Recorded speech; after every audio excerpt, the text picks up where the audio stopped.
So we begin. Sit up straight.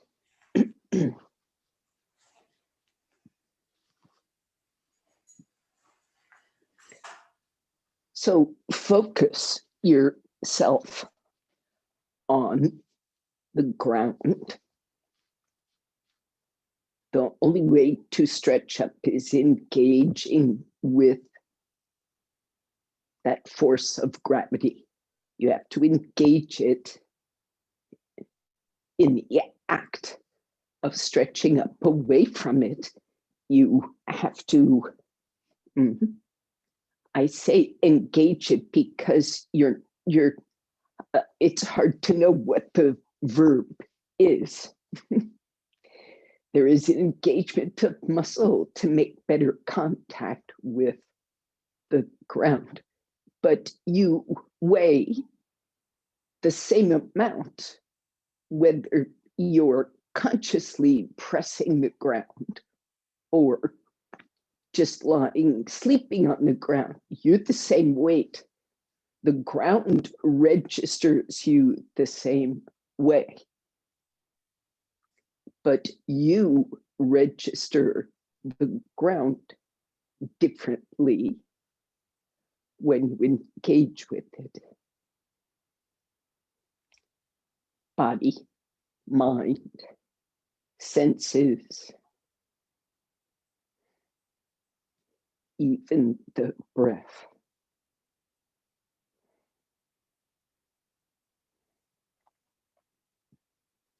Join the palms. Keep your steady engagement with the ground so that you can steadily stretch up. Normalize the breath. Listen with the same intensity to the sound of the breath that you use sensing the ground.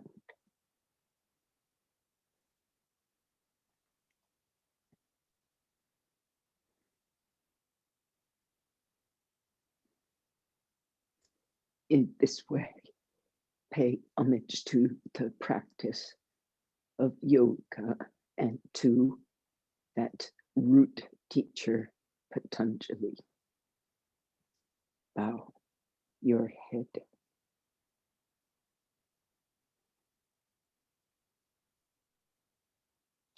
Leave your head down.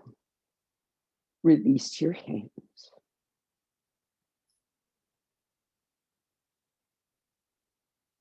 Stay anchored to the ground.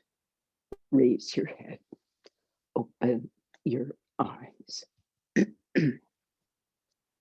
Stretch your legs.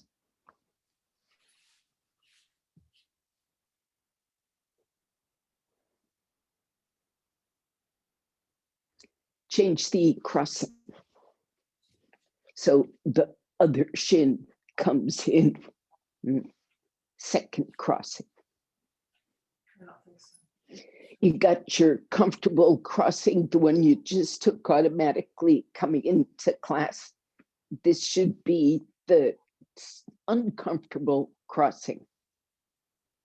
Now, if you're very used to crossing your legs both ways, which can happen with practice, then you just have to always have a habit. Do one side first. So you're conscious of changing. Change sides. Now, make use of, not just make use of the ground with the buttock bones and legs, engaging with it to stretch your spine up. Engage with the ground with your fingers, hands, straightening the arms, pressing on the ground to lift your upper body higher. All of the rib cage. Get more of the spine to come up.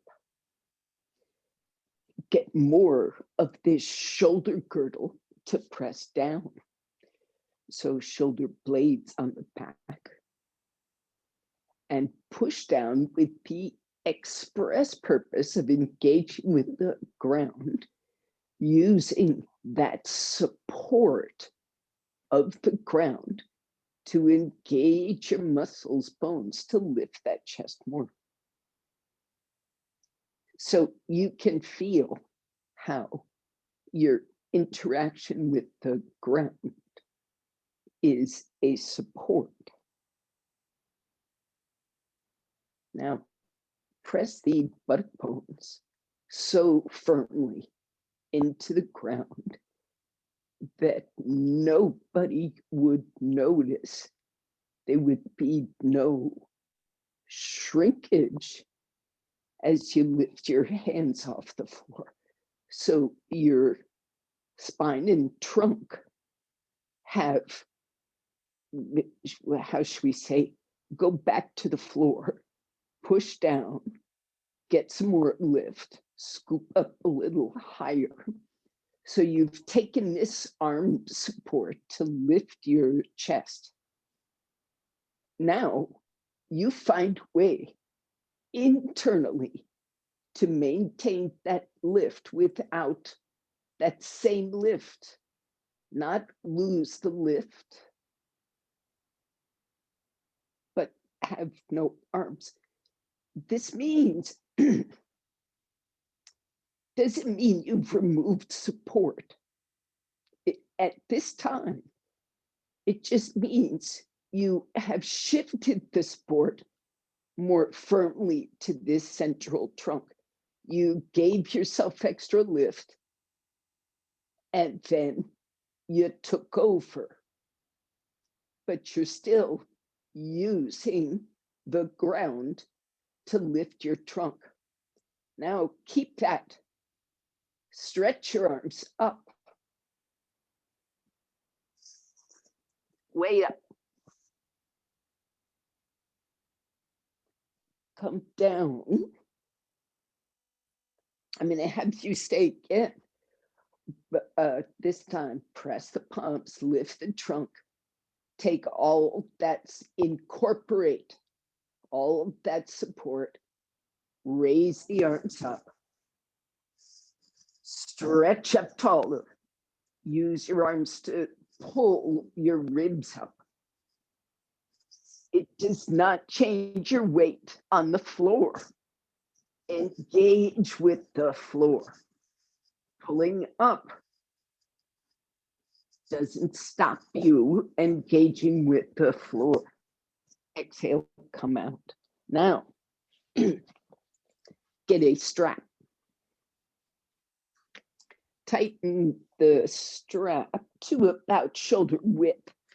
If you have very stiff shoulders, go a bit wider.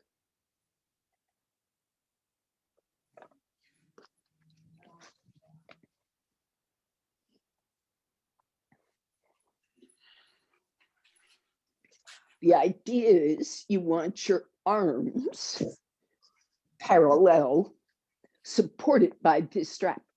So Vidya, if possible, tighten the strap without barring an injury. Go a bit tighter. Good. Now, come down for a second. Let's everybody all be in the same boat. So Cliff, I'd sit higher. Sit on more blankets or even sit on a chair, because the tightness in the hips, that's true for anybody. I can't see Karen. I don't need to, just that the advice is if you're sitting with your knees up, the last bit of pelvis isn't going to be able to ground because it's pulled with the legs. So if you sit higher where those thighs can relax, you can ground more. Are you ready? Stretch your arms. Keep this buckle off to the side, not in the center, or else it'll just keep running into your, also keep it off your wrist. Now stretch your arms parallel.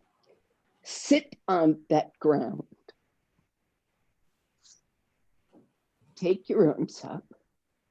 Now connect from the ground, lift up through those arms, press outward against that strap with the wrist, and use that outward pressure to straighten your elbows. Press out, roll those triceps in. Now go up, up.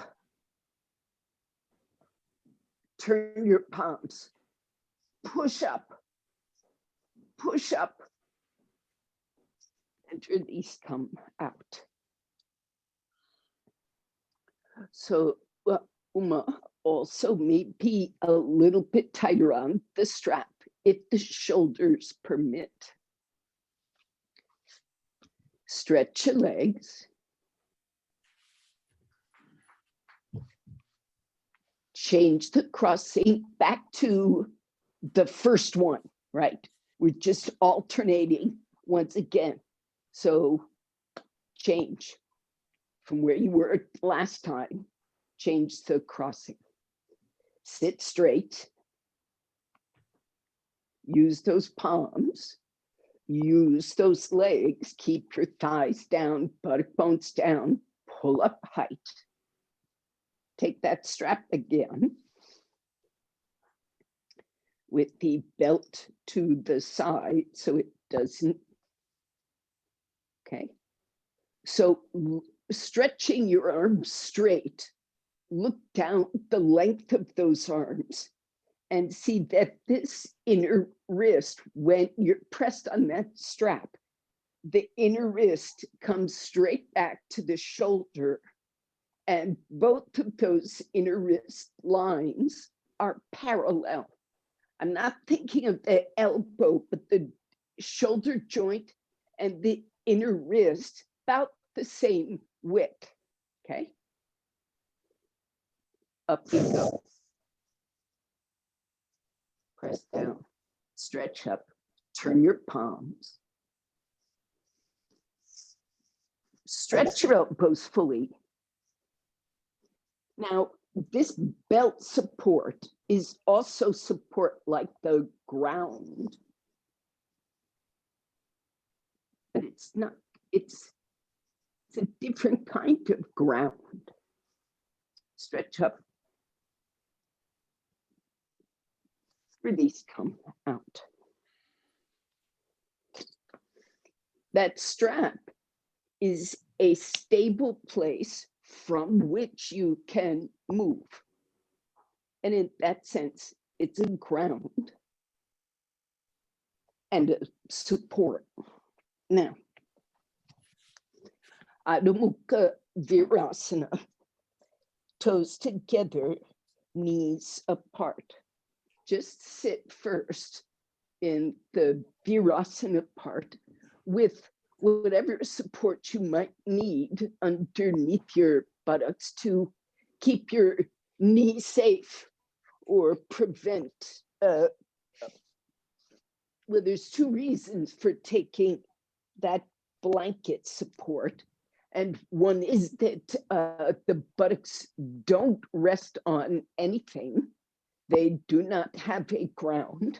And the reason they might not, there are many reasons, but one of them is joint pains or injuries. So be careful of that. Knees apart, toes together. First, stretch up. Now, this time, those who can, who don't have other injuries, interlock the fingers. Turn the palms out. So instead of the fingers going this way, they're now going the other way. In this position, keep that palm broad. Don't fold it. Don't fold your fingers forward. Broaden that palm flat as if it were on the floor and stretch up. Now, the part that is leading here is this. Here's the thumb side of the wrist, right? Trace that back to the root of the thumb. That part of the wrist is what's pushing up to the ceiling. The inner thumb, wrist, push up, sit down, stretch your toes, sit on your buttocks and stretch up. Exhale, come out, change the interlock of the fingers. This feels like torture now, but it's helping. Turn your palms forward, keep your thumb tips touching. Press that root of the thumb forward, broadening the palm, and up you go. Try to get behind your ears, spread your toes, thighs, buttocks, stretch up. Push through the root of the thumb. Lift your ribs. And release, come out. Now it's time for Adho Mukha Virasana. So again, knees apart, toes together. You're using the extension to open that trunk. Keep your elbows straight.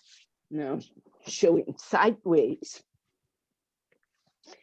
You want so much extension that if you were flexible, your sternum would land on the floor. So much extension. And the chin. Now, if it's not going to the floor, go to a brick.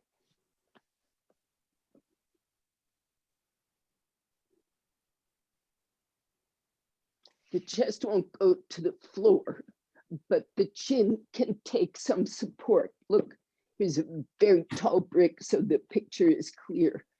I go forward through that sternum, throat, chin. I'm not resting on my chin, I'm extending it. As I go longer, I can rest more. Don't squint your neck, extend your rib cage.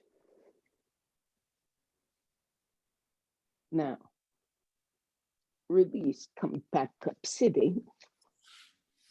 What follows from this deep forward extension is Adho Mukha Svanasana.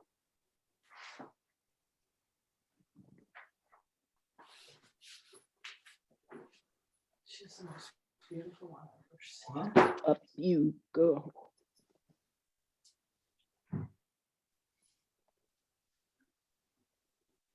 Now raise the heels as high as may be to fully straighten the leg. We've been spending a great deal of time stretching the arms with the legs folded. Now it's time to stretch your legs.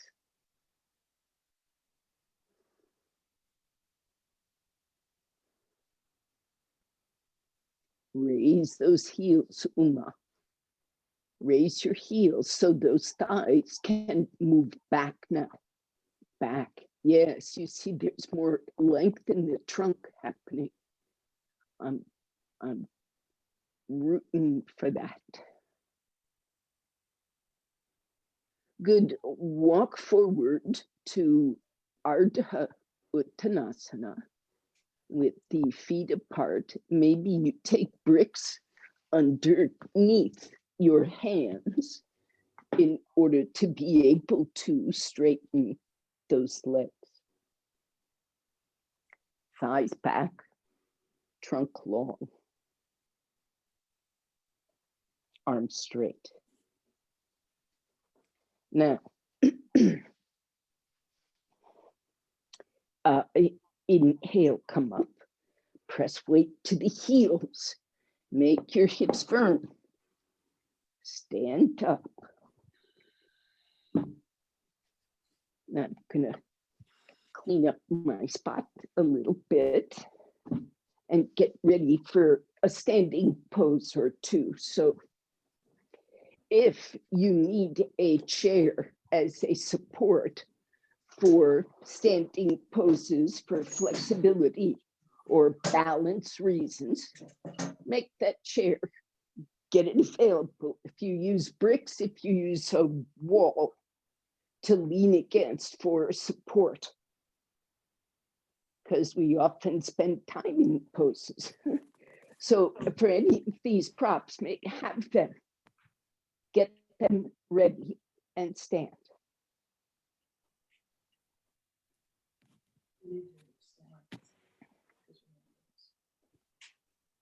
Okay. I forgot to add one thing. Probably need a strap. Same shoulder support loop. Okay, so standing in Tadasana, now the legs have a really direct relationship with the ground.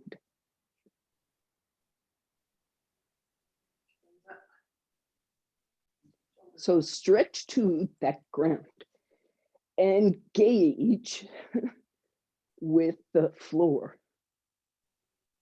This is an act of muscle, joint, tendon, but it's also an act of the nervous system in coordination with everything. Now stand on the floor in such a way that this whole back of the heel is up, engaged with the floor, the entire circumference of the heel. I had a teacher describe it like this. She said, all of the skin around the perimeter of the heel, all of this skin should be treated like a skirt, like a skirt of cloth. And so when you want to ground or engage with the floor, you want to take that skirt of skin and roll it down to the floor. Take that whole skirt of skin around the heel. And you can feel it, it's not a hand thing.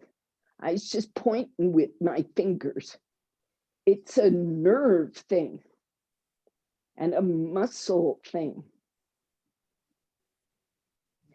And wherever that skin, and I'm pointing because this is my culprit place, when the skin doesn't roll down, this side of my outer heel does not roll down.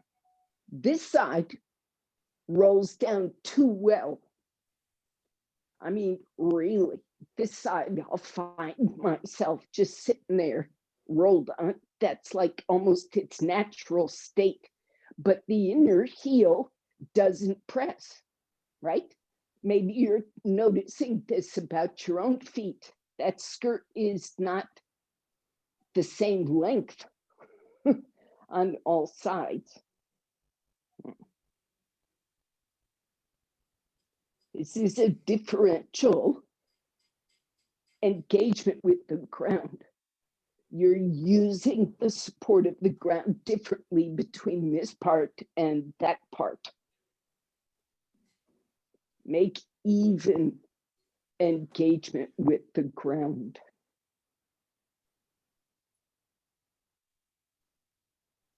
Okay. So with time, it changes, does it not? Mine does. With some thought, okay? With some attention, you can shift it. It's not an immediate thing for many of us. Okay, so here goes. And for me, it's a constant reminder. So as before, go up, just briefly remind yourself and connect to that skirt of flesh around each heel and stretch up. Then keep that height. Take your arms behind you. Now, you may need to loosen this strap because the shoulders are tighter in this position than a different one, than the prior one. But keep your arms straight. Keep the skirt of the heel even. Stretch all 5 fingers equally. And use this arm length and the strap to open your chest and lift it more. Come out. No strap. Take those feet wide apart, Trikonasana. So if you need a chair to support you or a brick, make sure it's where you need it to your side.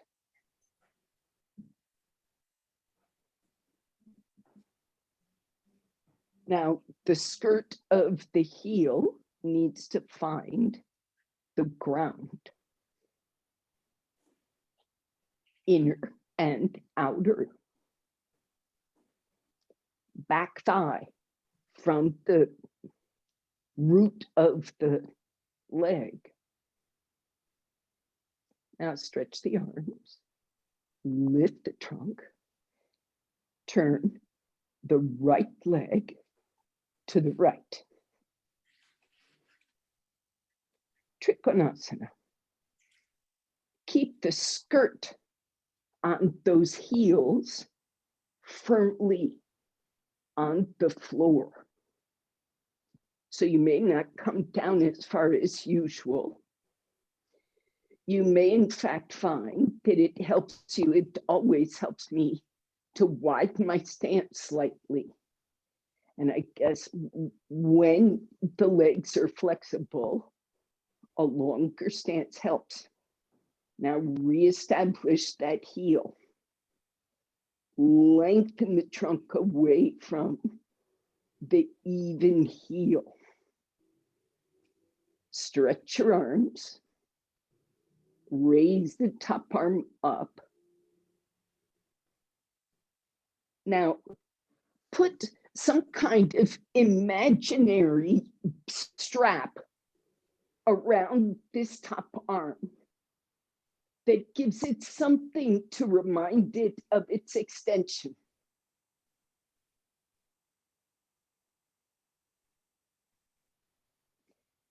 Anchor to the entire left side as you inhale and come up. Turn your feet. Rest your arms. Reestablish the heel circumference and restretch your arms and turn the left leg. Now, in Trikonasana, you have to reinforce the whole circumference of your, now it's the right heel. On your left leg, the front leg, the tendency will be to roll to the outer heel. So you keep that inner heel circumference pressing, right? The whole horseshoe. Stretch to the left, right, as you reach out to the left to take Trikonasana. Don't change the heel contact with the ground. Once your left hand comes down to your ankle or brick or the floor, wherever it's going, maybe you widen your stance a bit to get more extension into those heels, lengthening the trunk. The better you can press and ground and stretch from there, the easier it is to lift the whole trunk. Now, attach your arms to a ground, both of them, top arm also, and pull from the whole right side to come up. Turn your feet. Bring the feet together. Tadasana.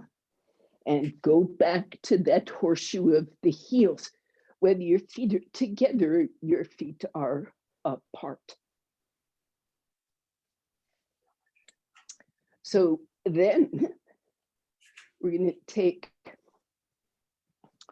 Ardha Chandrasana. So I've gone off to the side so I don't launch my head into the wall. So it's the same observation of grounding the feet. You can just watch for a sec because some are still setting up. And you bend your knee. Now in this bent knee position, you can't neglect your back heel because keeping that circumference, keeping that circumference of the back heel rolled to the floor helps your trunk. It's the whole left side of the body. That outer heel is a support for the lift of the left side. Now, when you come up into Ardha Chandrasana, standing leg vertical, lifted leg heel has to project. Today, it's the heel that's projecting. Okay. And the fingers, when the arms straighten, will you take that pose with the wall, without the wall. Stretch your legs, take Utthita Trikonasana. The wall. First, let's lean on the wall as much as you like. Bend your knee, keep that outer heel grounded. Shift your weight forward and stand up. Now, push through both heels. Stretch your trunk forward.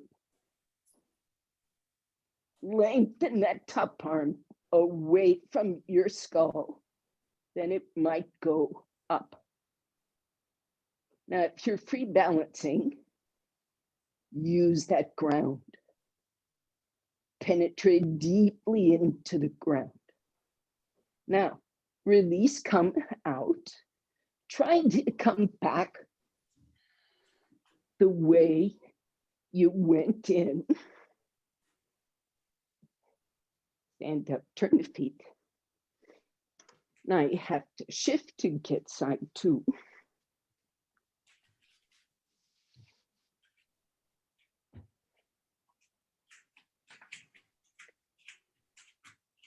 So you've got to back up because when you move forward, your whole body weight's going to run into something if you're not away from surfaces. So the first action is Trikonasana. Push through those heels. Then you bend your knee and you check where you're going. And you check with your heels and you hop forward, shift that weight forward so there's space between your foot and your forward arm. Now push through the heels, stretch that leg from the pelvis to the heels, lift your trunk. Now the arms. So the action of those legs is pulling into an imaginary ground to the lifted leg. It's not an imaginary ground, it's an internal ground. Out you come, bend your knee carefully, step back carefully, Trikonasana, longer stance. Then come up and turn the feet, bring the feet together, Tadasana.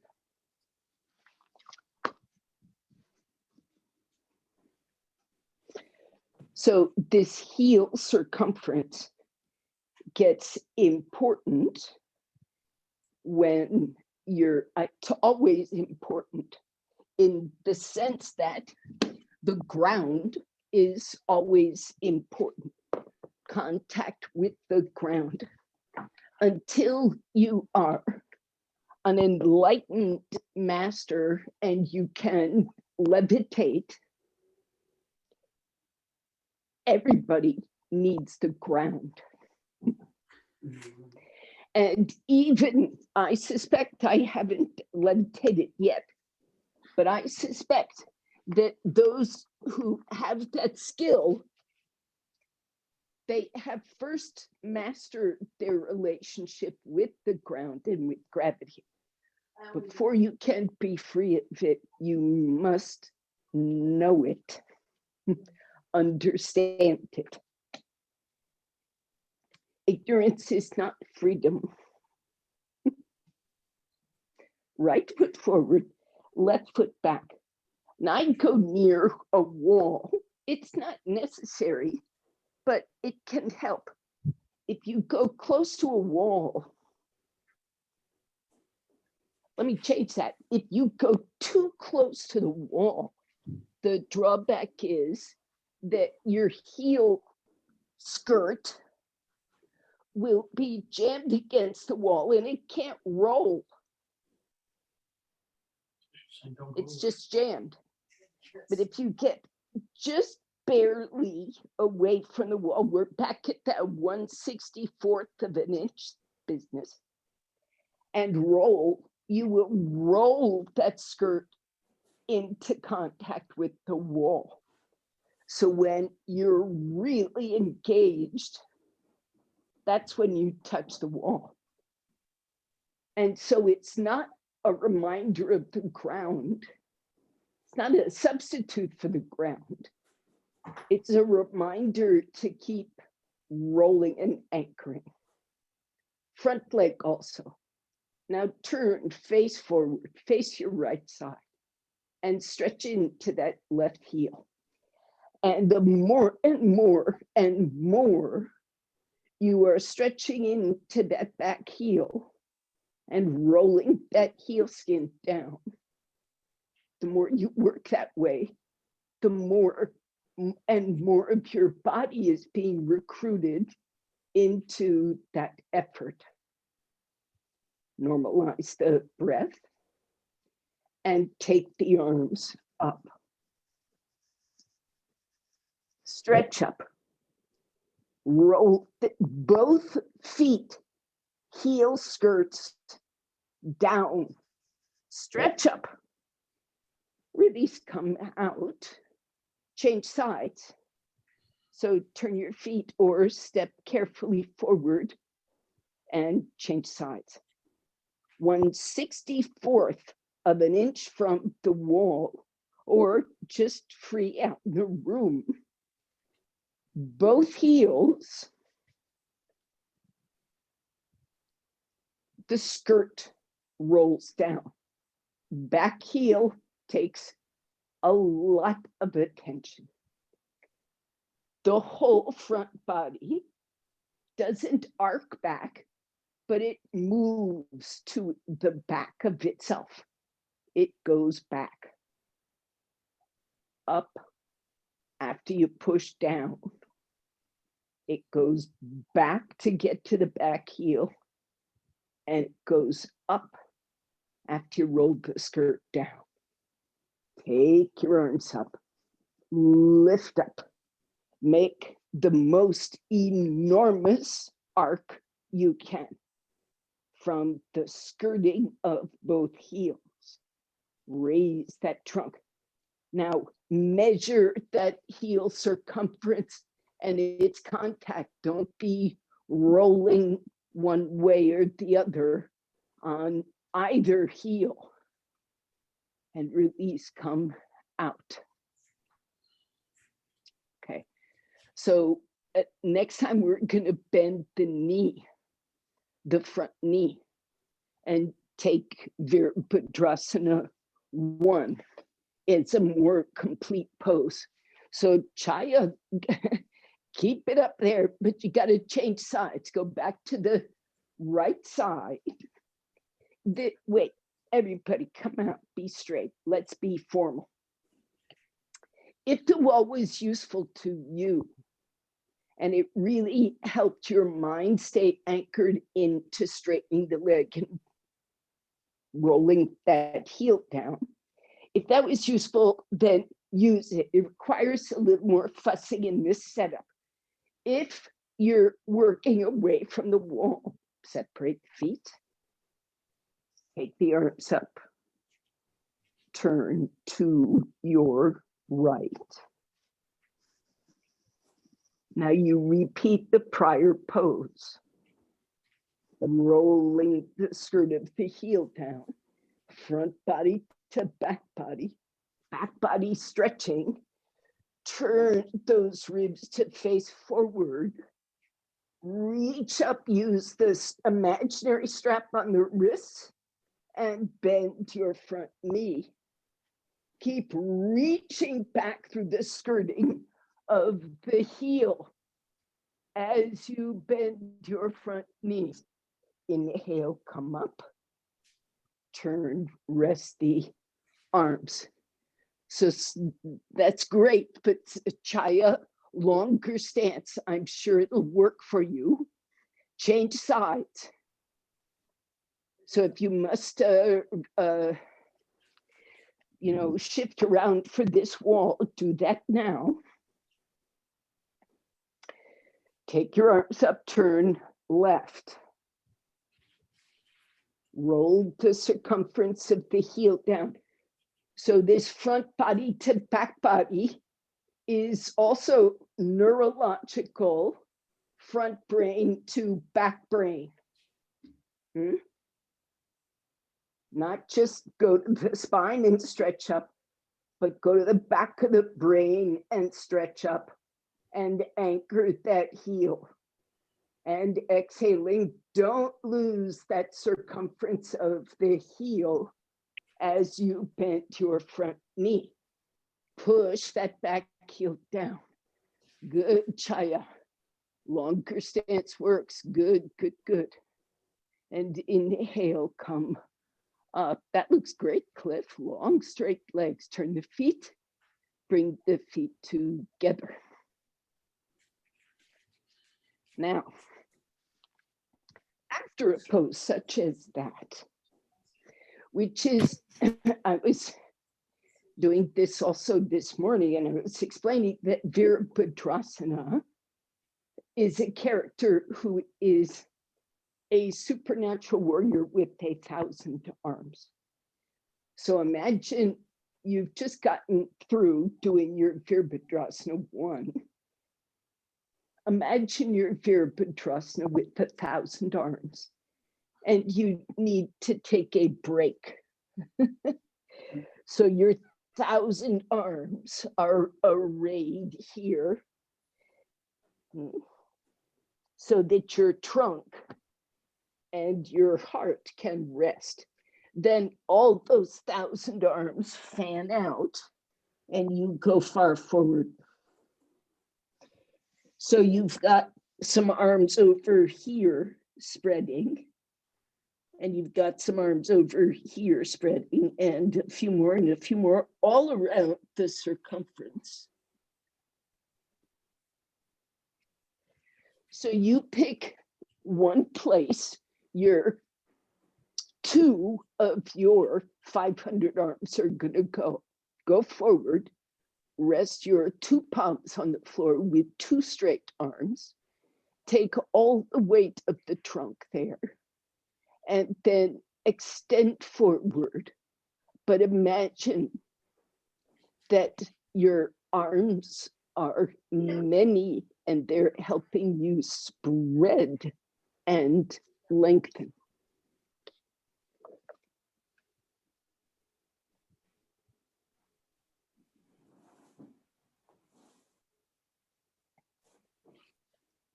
Now, of course, you can change your arm position. You've got 500 arms. So you take 2 more. Use them to help spread your trunk.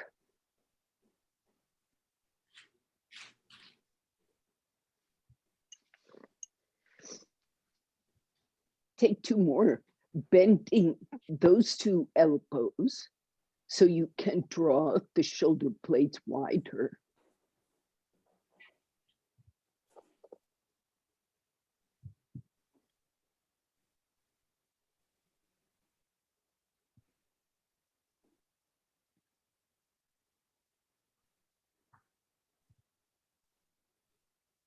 Keep the whole skirt of the heel down firmly. Use that support.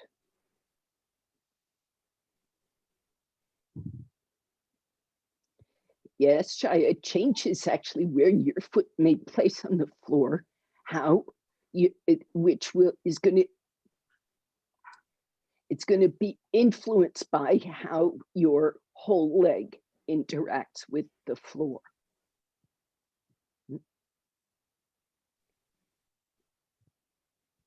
Okay, so you need 2 of your 500 arms to support right under the shoulders so your trunk rises up to about horizontal.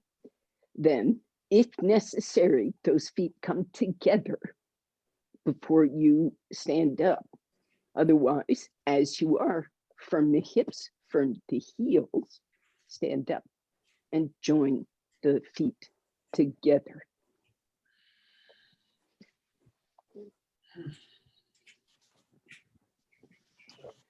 Okay, so now you're back to 2 arms, only 2. I mean, just try to visualize Shirshasana, Virabhadra doing Shirshasana. There's too many arms. So Virabhadra did a modified Shirshasana at best. So the rest of you are actually going to do Shirshasana as usual, going upside down, or you take your device or your chairs or your rope wall.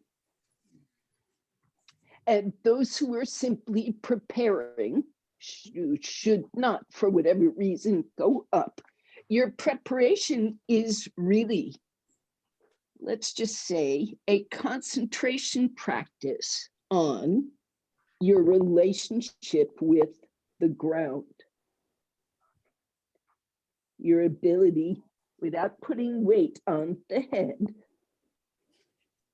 your ability to steadily, just like you did with the feet in Tadasana, or just as you were attempting with the feet in that Tadasana and in those standing poses, you want to see if these forearms can have that same steadiness and the same ability to evenly keep the skirt of that forearm grounded.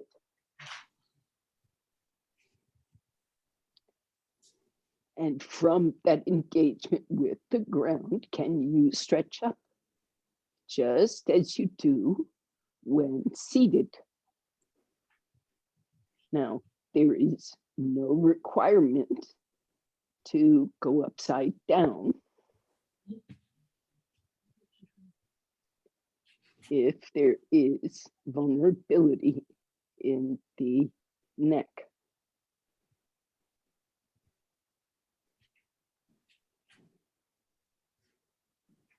Evenly press from the wristwatch part of the wrist, spread Spread toward the elbows, spread toward the fingers, and ground evenly the inner and outer edges of that elbow and forearm. Stretch up from there.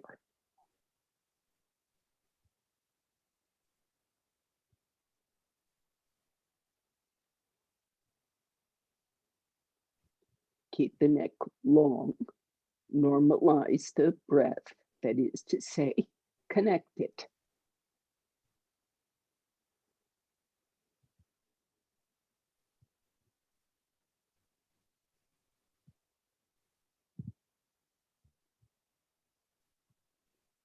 And come out, please. Rest your head.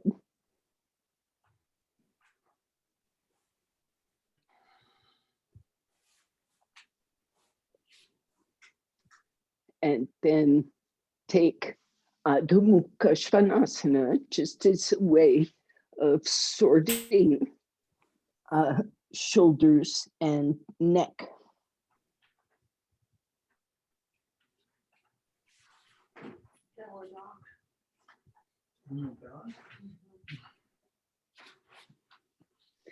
Give that a minute or so.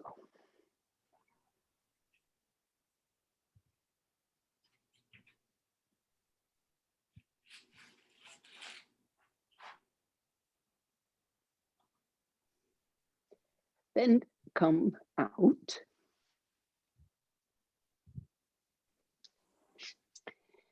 And locate a blanket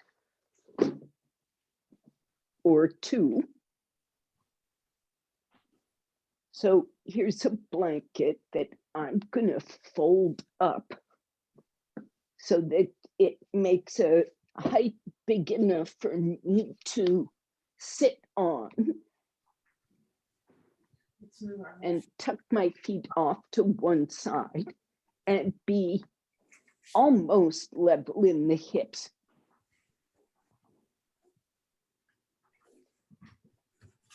So unless if you have a knee problem, speak up. If this pose is difficult for knees, there are alternatives. So you're sitting for Bharadvajasana. That means your right foot tucks left, so that your right knee faces straight forward and your left foot comes into Virasana over that right arch. Also, the left knee facing forward, so these thighs run parallel. And if you look down, they're equidistant from the front edge of your mat. Right, so you are square with the mat, toes pointing back, that's right, and both feet on the floor and the buttocks on the blanket. Now, all that care, and we're still crooked, and that's fine, but let's keep going. Our relationship with the ground is uneven. This side of the skirt is rolling down. This side of the skirt is rolling up. Not only that, in the leg terms, not just pelvis terms, but now we're in the two legs. This leg is, this side is down, this side is up. Likewise, this groin is up, this hip is down. So if I want to even things out, let's start with this leg and try, because this part is well grounded. So let's take that and add the ground of its own inner hip. That's going to influence this side, start settling it down. From the foot, take the outer foot down, the outer skirt of these left toes down, the calf down, the outer skirt of the thigh and the buttock down.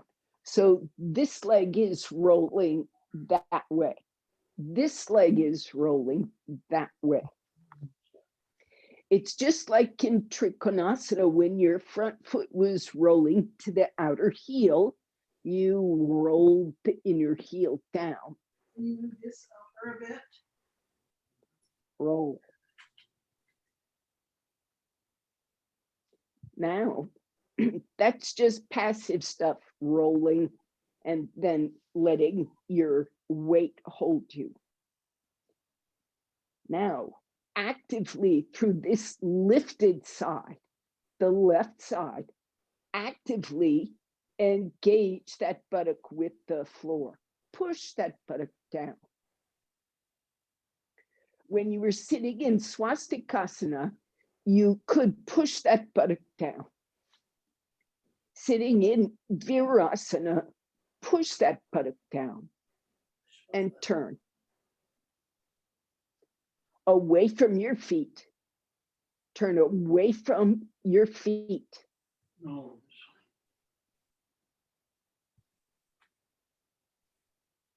And the buttock that is up, push it down.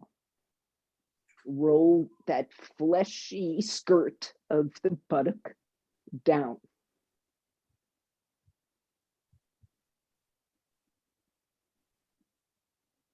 And lift your trunk and turn. Come out. What? Stretch both legs. You're getting a cramp, Leanne. Sit higher. Sit a blanket higher. There's another thing you can do. Watch.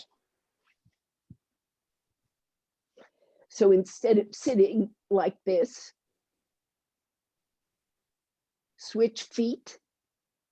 That can help this side settle much more.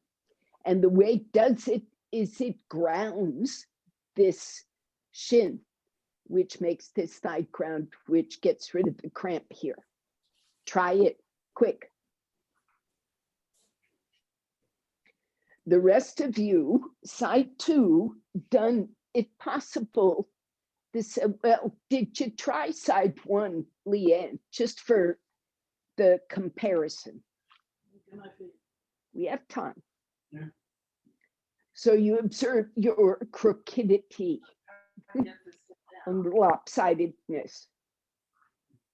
Better, cramp free. Good. Change sides. Start fixing your skirt. Knees point straight forward. So the heavy side, that border is already grounded. So you need to ground the inner surface. This leg, its inner groin is already grounded. So you've got to ground the outer surface. Outer buttock, outer thigh, calf, ankle, foot. Turn that foot. Get on the little toe side. As I pointed out to Leanne, if instead of being this way in the pose, if you change the foot position so the swastikasana foot gets on top of the virasana thigh, it can sometimes relieve knee pain and help this buttock ground. Okay. Both of these foot positions are shown in Light on Yoga. Both are shown.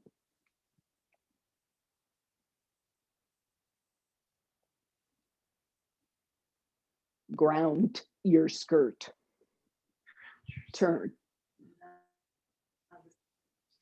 That flesh has to roll down.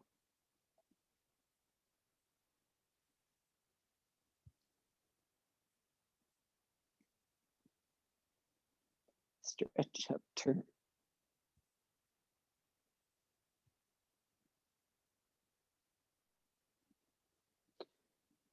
your hands pressing on the ground are using that support to pull your trunk up.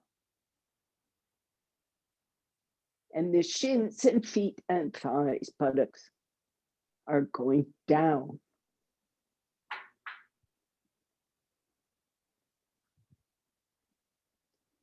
Come out. Stretch your legs.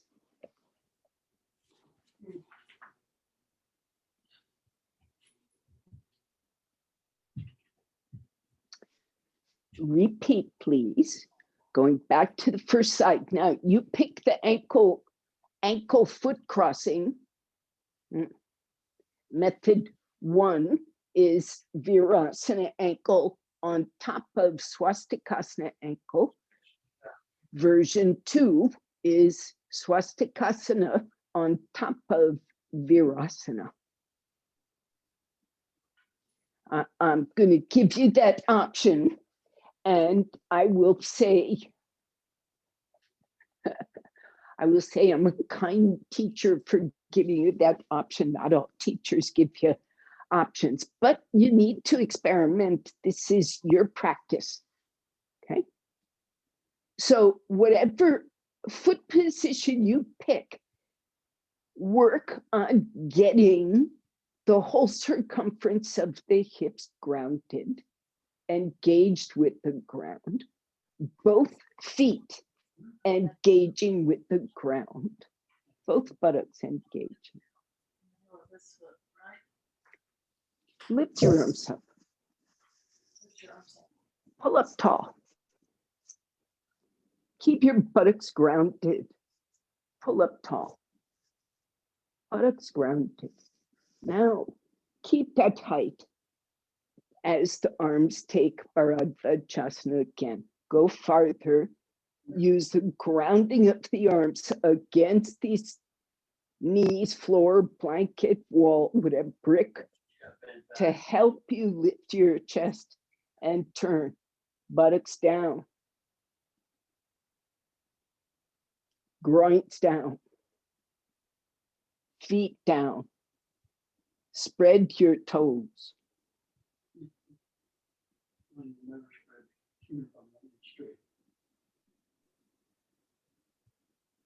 Normalize the breath.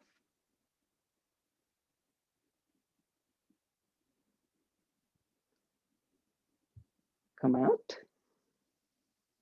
Stay tall. Stretch your legs. Take a moment to completely stretch the legs, because the knees get folded here. Many of us are of an age where folding the knees is felt. That's why I did it last year. So make sure your knees stay safe. No, it is not. Take that ankle foot crossing, foot below, foot above. Either way, pick it, make use of it. Roll to evenness. Knees face forward, not slightly side saddle. Go forward. Stretch your arms up. Buttocks down. When you take the arms up, you're loading, you're putting a muscular effort into this lift here. So it exaggerates your tendencies, it calls your tendencies out. So sit down and stretch up. Make an effort to straighten yourself out. Straighten out. And then pull yourself straight. And then turn. Buttock down. Spine up. Spread your feet. Use the grounding of the arms to pull more, lengthen the trunk. Normalize that breathing. Broaden the shoulders.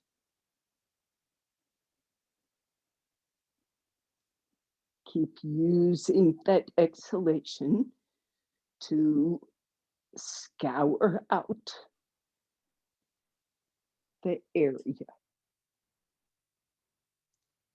And out you come. Stretch your legs.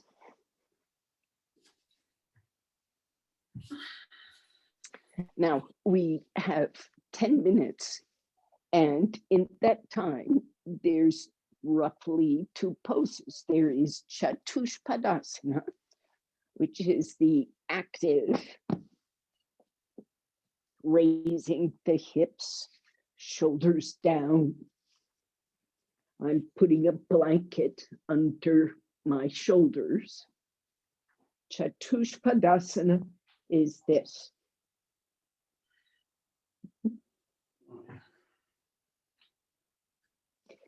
So that's one pose. And the second one is your version of a shoulder stand or setubanta, with a chair, with blankets, with bolsters, however you do. So you can assemble those props and then sit for Chatushpadasana. Catch your ankles. Rest there for a moment. Now, when going into Chatushpadasana, the head alone should not be on the blankets. It should be the shoulders, neck, and head on blankets. Your other option is for the head to be off the blankets and shoulders and neck on, but never the head by itself on blankets. Are you ready? Catch your ankles. Press the arms down. You have to engage with the ground.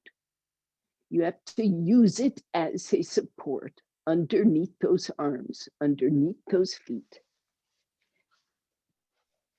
So engage muscularly, pressing the arms, that shoulder girdle down, raising the ribs and the hips up. The more thoroughly you can roll the skirting, the muscle skirt of the outer arm down, the easier it is to scoop that chest up. So the arms are taking the support of the ground in a very active way, an engagement with the ground, full of attention and intention. The outer skirt at the shoulder rolls down. When the elbows are straight, the inner skirt, where on the thumb side of the wrist, goes down. Outer skirt of the shoulder, inner skirt of the wrist goes down. Raise up the ribs. Now come out. Some of you are kind of strong. You've stayed there. And shift from this to your Setubanta or Sarvankasana. That means Setubanta, you would put a brick under your hips, or you would go up on a brick and a half. So you get some height underneath your hips.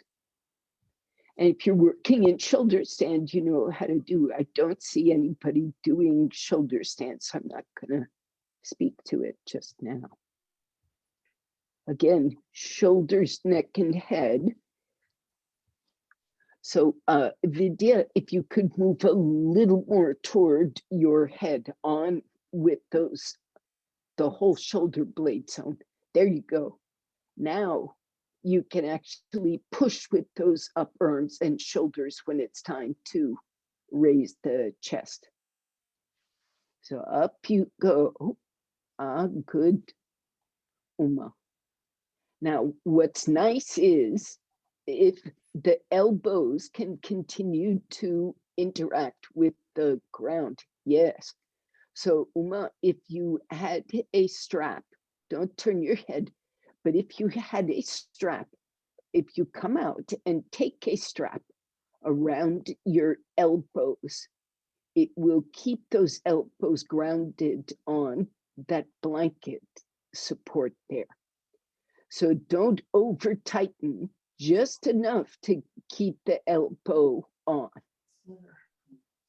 which might be a little bit wider than shoulder width.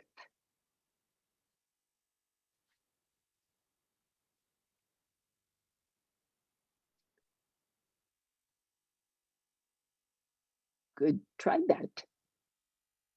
And keep the buckle where you might be able to loosen it. Now, if you can roll over to Halasana, that is the place to put that strap on.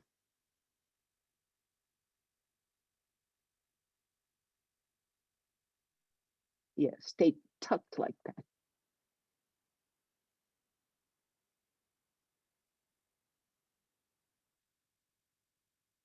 Now bend your, yes.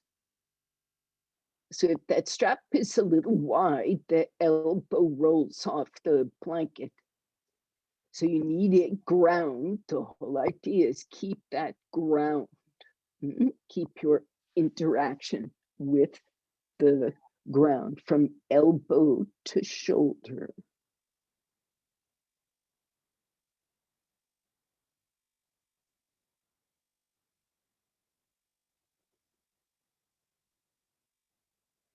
Now, from Uma, from the outside, that looks like an improvement. From the inside, I suspect you feel a bit tight in the shoulders, like that outer skin of the shoulder is no longer free to roll down.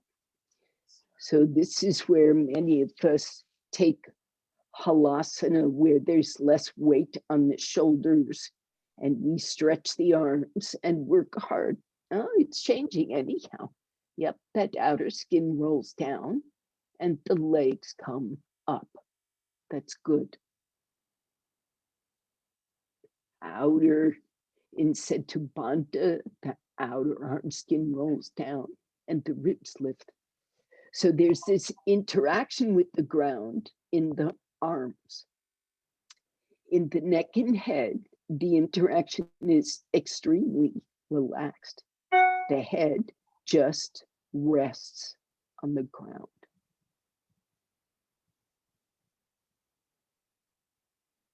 Come out. Keep your head just resting. So as you come out, in theory, the head stays on the floor. Ha ha.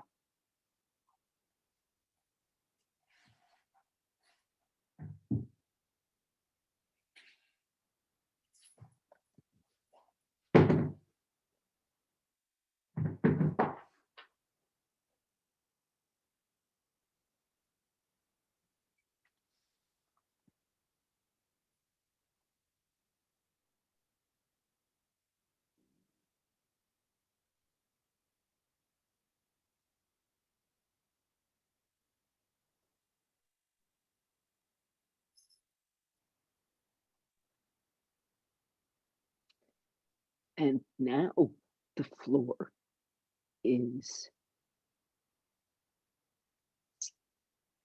nothing but support.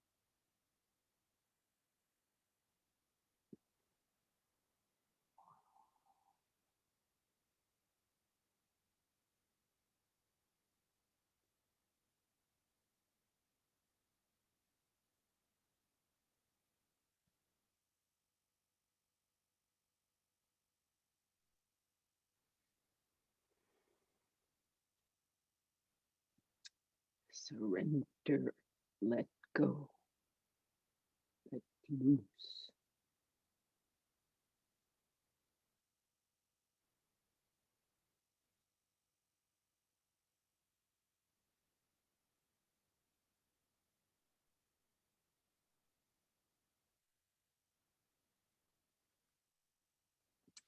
And technically it's time. I'm in favor of you staying in Shavasana if it suits you, and really indulging for a few moments in that grounding.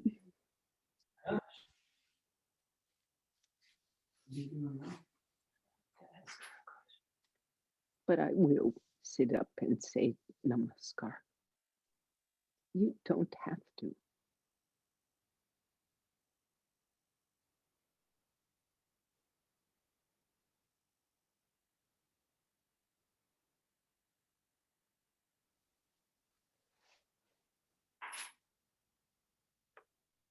Devon, Yeah. Devon, Yes.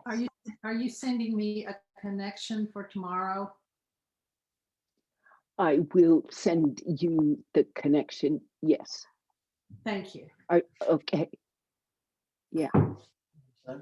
Thanks. Thank you. What is that for? I couldn't get into class last week. Remember? Oh, yeah. Class is over. Almost See you next time. Thank you, Devon.